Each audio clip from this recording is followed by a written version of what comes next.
setelah membaca Al-Quran, sadaqallahul azim, ini pun juga bid'ah. Yang benar, ada satu hadis Nabi SAW, kalau nggak salah riwayat Imam Nasai apa Ibnu Majah, setelah selesai membaca Al-Quranul Karim di luar sholat tentunya, kita membaca apa? Subhanakallahumma wa bihamdika asyhadu an la ilaha illa anta astaghfiruka wa atubu ilaik. Itu yang benar. Bukan sadaqallahul azim. Bedah buku tentang masalah bismillah, bedah buku tentang masalah sadaqallah. Satu buku ditulis ulama Mesir tentang disyariatkannya sadaqallah selesai baca Quran. Di antara dalilnya, wa tammat kalimatu rabbika sidqa. Telah sempurnalah kalimat Tuhanmu yang maha benar, sidqa, sadaqa. Maka setelah itu kita katakan maha benar Allah ini, sadaqallahul azim. Baik, bukan bid'ah. Itu ada berapa ratus bid'ah di Indonesia ini, belum nanti di Yaman, belum nanti di Mesir. Ratusan, ribuan bid'ah itu ya, yang di zaman Nabi satu pun nggak ada. Di zaman Abu Bakar satu pun nggak ada, di zaman Umar satu pun nggak ada, di zaman Utsman ada satu, di zaman Ali ada dua, kemudian tiga, kemudian empat, ya di zaman tabi'in kemudian 5, 6 sampai akhirnya 73, yang benar satu, berarti 72, akhirnya 72 kelompok ya. Kesalahannya banyak sekali ya. Selesai baca Al-Quran, tutup sadaqallahul azim, bid'ah enggak? Bid'ah enggak? Ya bid'ah. Bahkan assalamualaikum warahmatullahi, assalamualaikum warahmatullahi, astagfirullahaladzim, astagfirullahaladzim, astagfirullah. Bid'ah enggak? Bid'ah. Yang sunnah cuman astagfirullah, astagfirullah, astagfirullah. Lihat udah di kiri kanan kita bid'ah di mana-mana. Ya, baca salawat sebelum azan, muadzin baca Allahumma rabb hadhihi da'wati tamma, ya, innaka la tuhliful mi'ad. Banyak sekali. Tahlilan itu cuma salah satu doang, lainnya ratusan, ribuan. Nah, kita sedang belajar supaya satu pun kita nggak mengamalkan bid'ah.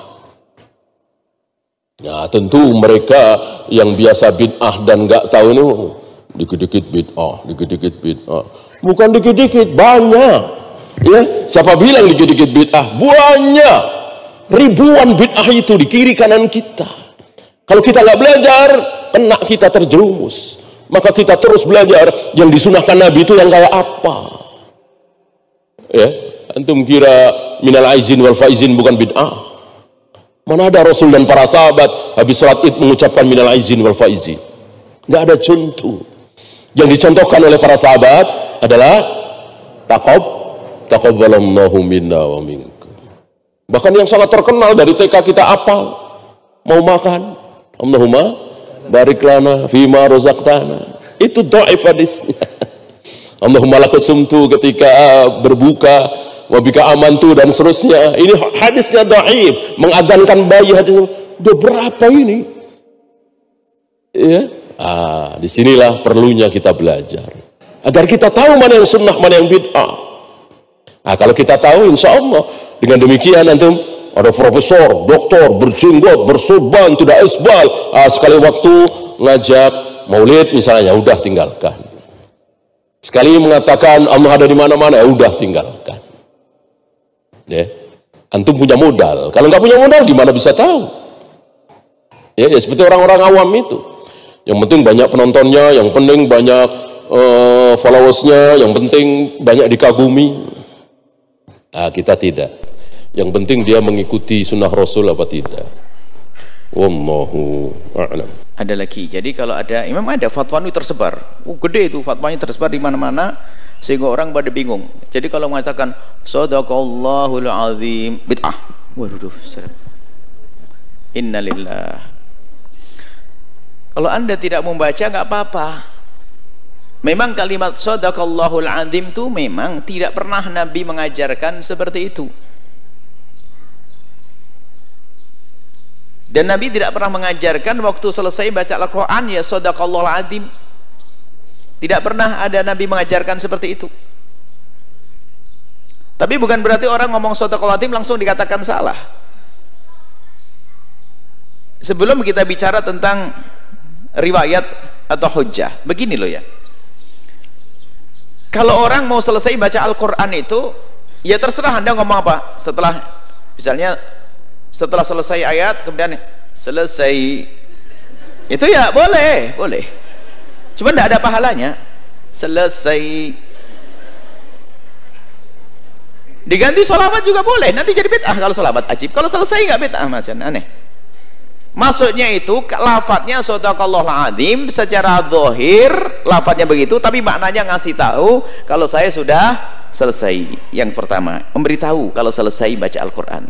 Kemudian di situ makna ikrar, pengakuan kalau bahwasanya firman Allah semuanya benar dan lafadz. Nah, shadaqallahul adzim, shadaqah maha benar Allah yang maha agung. Benar enggak Al-Quran? Benar. Kalau orang mengatakan bahwasanya selesai itu tidak bid'ah, mengatakan shadaqallahul adzim juga seharusnya tidak bid'ah. Di Al-Quran memang ada lafaz shadaqallah, kemudian diiktibas, diambil oleh orang yang baca Al-Quran, di akhir diletakkan di akhir, punya makna yang artinya apa? Selesai maknanya. Lebih dari itu disebut nama Allah, ada zikirnya, kemudian ada makna pengakuan ikrar bahwasanya Allah, apa yang difirmankan Allah adalah benar. Ada kul shadaqallah, kul shadaqallah ada, biarpun memang bukan di dalam urusan orang baca Al-Quran. Memang ada riwayat dari Nabi waktu kemarin Sayyidina Abdullah bin Mas'ud, ini ada riwayat sini, waktu Sayyidina Rasul minta, ya Abdullah bin Mas'ud bacakan Al-Quran, lalu Nabi mengatakan hasbuk, cukup. Itu kan Nabi yang ngomong, yang baca orang lain. Masa saya yang baca sendiri bilang hasbuk? Ya nggak bener malahan. Ya saya yang selesai biar ada jeda. Shadaqallahul adzim. Kemudian adalah pembiasaan yang baik. Kebiasaan yang baik menghentikan. Itu bukan sesuatu yang salah. Jadi kadang-kadang beginilah kita disibukkan dengan orang-orang dikit dikatakan bid'ah. Anda baca shadaqallahul adzim. Kalau tidak mau shadaqah ganti Allah. Ketahuilah wahai orang yang beriman, Al-Quran itu semuanya benar dan engkau harus mendengar. Gitu aja diganti gitu. Sudah, nggak usah pakai shadaqallahul adzim kalau takut bid'ah. Setelah selesai, misalnya apa? Huwas samiul alim. Ketahuilah wahai ahli iman, ini Al-Quran harus kau dengar dan kau amalkan. Assalamualaikum. Boleh begitu. Bid'ah lagi nanti. Terus ngomong apa? Yang nggak boleh mengatakan begini, Nabi mengajarkan begitu, itu yang nggak boleh. Jadi cobalah sedikit orang yang suka membid'ahkan itu. Anda jangan bikin perpecahan di tengah umat. Gitu ngajak berjuang menyeluruh merapatkan barisan. Itu fatwanya tersebar beberapa waktu yang lalu. Wah, fatwanya gede, panjang lagi. Panjang lagi. Nyinggung ke sana sini lagi. Bid'ah, nggak pernah diajarkan Nabi. Bahasanya apa? Kalau memang itu kebaikan, pasti sahabat Nabi orang pertama yang menjalankannya. Wah, ini kalimat yang nggak pernah lepas dari omongan mereka. Banyak yang sahabat Nabi tidak melakukannya, tapi diakui oleh para ulama.